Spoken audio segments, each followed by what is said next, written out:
Welcome to the Capital Exchange. I'm Steve Wilbur, Managing Director at Allen Capital Group. And I'm Travis Portwood, Chief Investment Officer with Allen Capital Group. Travis, you have two daughters, Morgan, 14, Kennedy, who is 11. I have a son and a daughter, Eli, who is 15, Maya, who is 12. So let's talk about the why and the how of college planning. Yeah, let's start with why, Steve. Education just has a significant return on investment. According to JP Morgan, people with a bachelor's degree on average earn 87% more than people with just a high school diploma. If you have a graduate degree, on average you earn 288% more than someone with just a high school diploma. Furthermore, if you look back at October 2020, coming off of the height of the pandemic, the unemployment rate for the country was around 6.9% at the time. People with a high school diploma, it was higher. It was 8.1%. People that actually had some college or greater, so a graduate degree, bachelor's degree or a graduate degree, 4.2% unemployment, much lower. Again, the return on investment on an education is just considerable. Right, and inflation costs can be scary, and the numbers actually can be very paralyzing. Since 1983, the housing costs have increased 181%. Medical costs are up 435%. Wow. And the tuition costs are almost double that at 822%. That's unbelievable. It is. And proper planning though prevents you or your child from being saddled with a lot of debt. And which makes these numbers very paralyzing, and they don't have to be anymore if you just plan properly. No, you're correct, Steve. People who intentionally plan for college, on average, save 2 times more than people who don't intentionally save. And those extra savings can lead to around a 47% reduction in student loan debt once they get out of school. Another way to reduce debt, or another way I think about reducing debt, is simply just reducing costs up front. The most expensive college may not be the best solution for the student depending on what they're studying. And consider this.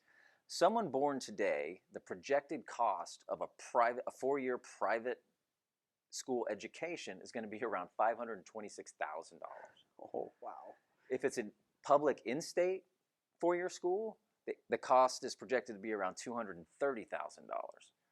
But if you went to community college for 2 years, transfer to a 4-year school, do 2 years there, and get your degree, the projected cost is around $140,000. So that's 39% savings over a public 4-year institution.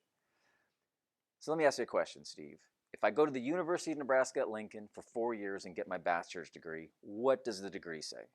University of Nebraska. If I go to a community college for 2 years, transfer, finish my bachelor's degree at the University of Nebraska at Lincoln, what does my degree say? University of Nebraska. And the second one is $90,000 cheaper than the first one. That is amazing. Something to consider. It really is. And another way to reduce costs is to find grants or scholarships. I did this with my own education, and it really only took just a little bit of effort. And I encourage people to go to the admissions office. They're a wealth of information, and they really can help you find these grants and scholarships. Two of the ways I did it was, one, I was admissions ambassador, which I just gave tours to parents and incoming students at Chadron State. And then the second one was becoming a resident advisor of my dorm. And I just had a floor of guys that I oversaw each semester, and I had my room and board paid for. So it substantially reduced the cost for me, and I was able to come out of school without any debt. It seems like there's a lot of unused funds or unused opportunities, grants, scholarships out there. There are. Just go look for them. Go ask the admissions office. They will guide you in the right direction. Right. So there's also various ways to save and invest for your college education, Steve. And that's anything from just a normal brokerage account to minor accounts like UGMAs, or even Coverdell educational savings accounts. Perhaps the most impactful is a 529 plan. A 529 plan has various tax advantages, the first of which being, in some states, any contributions you make are tax deductible. While the money's in the plan, invested in growing, that investment growth is tax-free. And then third, when you pull the money out to actually pay for education or take the withdrawal, those are tax-free withdrawals as long as you use them for a qualified education expense. And a few other items is there's no income limits for these vehicles, so anyone can save for their loved ones. Parents and guardians still remain in control of the assets to make sure that it's used for its intended purpose. And then finally, it is portable.